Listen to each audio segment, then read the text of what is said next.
ঘুরানি পিঠা তৈরি করতে কি কি লাগছে?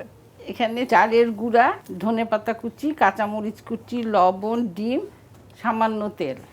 আচ্ছা, খুবই সিম্পল, মানে বাড়িতেই থাকে। আর শীতকালে তো ধনিয়া পাতা থাকেই প্রত্যেক ঘরে ঘরে। আমরা এবারে দেখি কিভাবে তৈরি করব। প্রথমে আমি এখানে 2 কাপ চালের গুঁড়া নিচ্ছি। এটা একটু পানি দিয়ে ভিজিয়ে রাখতে হয়, কারণ চালের গুঁড়া দর্শক অনেকটাই ড্রাই হয়, কিছুটা সময় যদি ভিজিয়ে রাখা যায় সফট হয়ে যায়। আপু এটা থেকে গরম পানি দিতে হয় নাকি না না নরমাল পানি দিলে? নরমাল পানি। এটা এখন 20 মিনিটের মতো রেখে দিব। ওকে। এটা 20 মিনিট মতো হয়ে গেছে। এখানে হলো কাঁচামরিচ, যেটা একটু একটু মিহি করে কাটতে হবে। শীতকালে সত্যিকার অর্থে ঝাল ঝাল যে কোনো জিনিস খুবই ভালো, কারণ এমনিতেও ঠান্ডার একটা প্রকোপ থাকে। অনেকে বলে যে বেশি ঝাল জিনিস খেলে কান গরম হয়ে যায় এবং গরম লাগে। একপাশে হাঁসের মাংস, তার সাথে ঘুরানি পিঠা।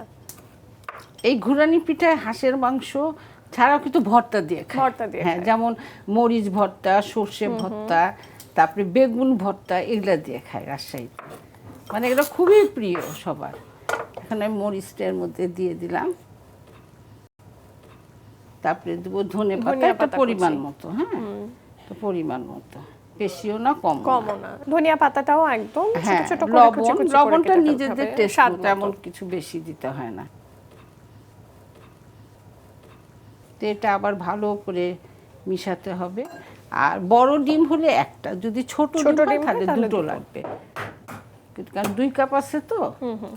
আচ্ছা, প্রতি কাপ অনুযায়ী একটা করে ডিম, ছোট সাইজের। দর্শক, এখানে আমরা 2 কাপ চাউলের গুঁড়া নিয়েছি। যেহেতু পাশাপাশি আমরা বড় ডিম নিয়েছি, তাই আমরা 2 কাপের এগেইনস্টে একটা বড় ডিম দিয়েছি। আর কারোর যদি মনে হয় যে আমারটা হচ্ছে না, তাহলে আরেকটা ডিম দিয়ে দিতে পারে। একটু স্পঞ্জি, একটু সফট হবে।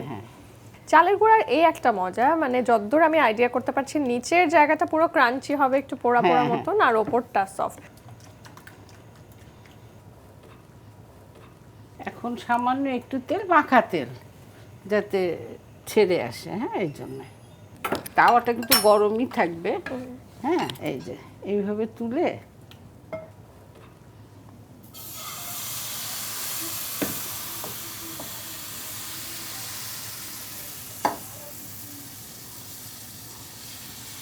দারুণ। গোলা রুটি, ছিট রুটি বা কালাই রুটি যে প্রসেসে আর কি তৈরি করা হয়, খানিকটা তেমনই। হ্যাঁ, একটু ঢাকনাটা দিতে হবে। আমরা কতক্ষণ করে ঢেকে রাখবো এক একটা রুটি? এটাতে 1 থেকে 2 মিনিট। 1 থেকে 2 মিনিট। যে দেখবো যে ছেড়ে আসছে, তাহলে বোঝা যাবে যে হয়ে গেছে। এবার কি আমরা উল্টে দিব? না, উল্টাতে হয় না। ও, এটা এরকমই থাকে। এখন হলো পরিবেশন ডিশে।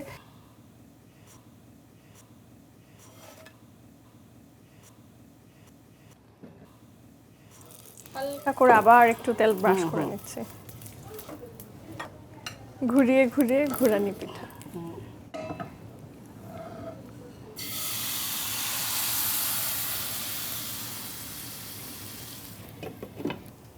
ওয়াও, এটা হয়ে গেছে। দর্শক, আমরা যেহেতু এটা উল্টে দিচ্ছি না, তাহলে কি করে বুঝবেন যেটা হয়ে গেছে? আপনারা যখন প্যানটা একটু নাড়াবেন এবং সেটা যদি ছেড়ে আসে, বুঝবেন এটা তৈরি হয়ে গেছে। আর কারণ নিচটা কড়কড়ে ভাজা হতে হয়, উপরটা থাকতে হয় সুপার সফট। এখন এটা হয়ে গেছে। হ্যাঁ,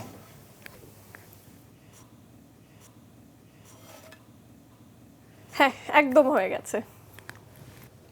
তৈরি হয়ে গেল ঘুরানি পিঠা। থ্যাঙ্কস আ লট। উফ, শীতকাল সত্যিই চলে এসেছে, আসলে এসেছে। আর দর্শক, শীতকালে গরম গরম এই ঘুরানি পিঠার সাথে মজাদার হাঁসের কালিয়া, বুঝতেই পারছেন আমার কথা শুনে আমার কি পরিমাণ লোভ হচ্ছে। বাই দ্য ওয়ে, এটা নিশ্চয়ই আপনারা চেষ্টা করে দেখবেন বাড়িতে এবং জানাবেন কেমন ছিল।